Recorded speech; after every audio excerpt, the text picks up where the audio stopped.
Hello po mga ka-workers, magandang araw po sa inyo. So dito po tayo, proceed po tayo sa ating episode 3. So nagpabrikit tayo ng tie beam. So panoorin natin kung ano ang ating gagawin mga ka-workers. So shout out po ni Ernesto Tugadi Jr. So ito po bro, pakita namin sa iyo yung kung paano natin lagyan ng extra bar yung ating tie beam na sa flooring. So ito yung gawa namin, pang preparation po to sa 2 stories. So ito, pero single story to yung ginawa namin mga ka-workers. So ayan, panoorin natin yung pinapabrikit natin na tie beam. Dito namin ilagay yan dito.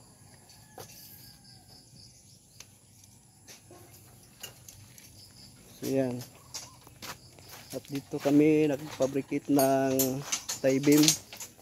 So ito yung puna naming pinapabrikit na tie beam. Yan, so kwadrado lang po ito mga ka-workers. Yan, so mayroon na itong extra bar na nilagay natin. 12mm yung aming nilagay na extra bar. So ayan mga ka-workers, ito yung extra bar yung nilagay namin. Yan, sa tie beam. So ayan po mga ka-workers, kabilaan yan. Yan po. So bakit nilagyan natin ng ganyan? Kasi dagdag tibay ito po mga ka-workers kapag mag 2 stories tayo kung may slab. Hindi ito bibigay yung ating tie beam kasi ito yung nagsasalo ng bigat sa itaas mga ka-workers. So ayan, kabilaan yan yung extra bar. Ayan, kung single story lang yung paggawa ng bahay, pwede rin wala ng extra bar. Pero ito nilagyan namin kasi mayroong may option mga ka-workers nga pwede pang mag-extend ng may-ari ng 2 stories, kaya nilagyan namin ng extra bar yung ating tie beam. So ayan, so ikinabitan namin yung tie beam mga ka-workers. So ayan, ipinasok namin doon sa dulo at saka lumagpas yung aming horizontal ng ating tie beam doon sa likuran ng column yan. So dito mayroon na itong extra bar. So dito yan, so dinugtong namin dito yung ating tie beam. So ayan, nilagyan natin ng block para madugtong siya at mayroong tibay mga ka-workers. So ayun, hanggang doon nilagay na namin yung ating tie beam. So dito tayo. So ayan, dito pinasok namin yung ating horizontal ng ating tie beam dito sa labas, dito sa kanyang likuran dito. So para may tibay yung ating tie beam, ayan, kasi pinapabrikit natin yung kada column natin ay ating sinusukatan. So dito, ito yung dulo. So lagyan natin ng stirrup dito para meron siyang tibay at para may lakas siya po, para hindi ito matanggal. So nilagyan natin ng extra bar para may support ng kanyang tie beam. So ayan, so pati dito lagyan din namin mga ka-workers hanggang doon. So ayan po, mayroong extra bar na ito. So ayan, patuloy lang po kayo magsubaybay sa ating YouTube channel para updated po tayo. So ayan, ilagay namin yung tie beam mga ka-workers. Opya.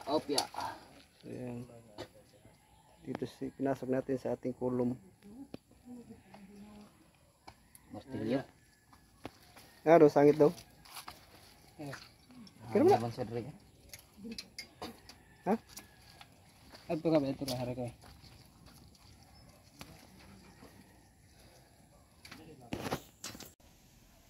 So napasok na rin natin yung ating tie beam. So yan, ito yung mga stirrup natin. Hindi natin tinatali kasi para may pasok yung ating tie beam, mga workers, dito sa ating kulom. At pagkatapos, pag napasok na yung ating tie beam, yung horizontal natin, yung apat na yan na 16 mm, tsaka natin yun ipipix yung ating stirrup. So ayan, i-move natin doon sa may may kulom niya. So yan po mga ka-workers. So syempre meron din itong supporting bars na nilagay natin, extra bar. So yan, ito tayo. So ayan, ipasok natin yung ating tie beam sa ating kulom. So pinalagpasan namin ng 20 cm yung ating horizontal ng ating tie beam, at nilagyan natin ng stirrup para sigurado nga may lakas po mga ka-workers, at matibay yung ating paglagay ng tie beam. So yan, dito nakalagay rin natin yung ating, nilagyan rin natin ng vertical. So ito may nylon para sa ating hollow blocks. So may clearance ito galing sa hollow block, at dito sa paglagay natin ng vertical natin ng 5 cm. So nakasentro ito sa ating hollow block mga ka-workers. So galing dito sa ating column, ang space ng kanyang ating vertical 20 cm yan. Bali nasa gitna ng kanyang hollow block. So galing naman dito sa ating 20 cm, sinukatan natin ng 60 cm dito rin. Yan, 60 cm hanggang doon. Kada column, maglagay tayo ng space ng ating vertical na 20 cm kada column. So ayan. So lahat itong tie beam natin ay lumagpas ng 20 cm para mayroon tayong lalagyan ng ating stirrup. Ayan po mga ka-workers. So doon naman sa dulo ng ating isang kolom, nakalagpas din.